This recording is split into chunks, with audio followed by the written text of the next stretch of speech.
We're going to be making some seared ahi tuna. We're going to start off with some hoisin, some soy sauce, a little bit of sesame oil.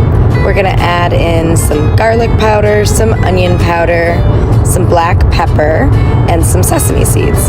To that we will add rice wine vinegar, some fresh lime juice, and then some honey. We're going to want to whisk this all together. It's going to be poured over our tuna steaks and marinate for a couple of hours. The best amount of flavor is if you're able to turn your steaks over about halfway through marinating.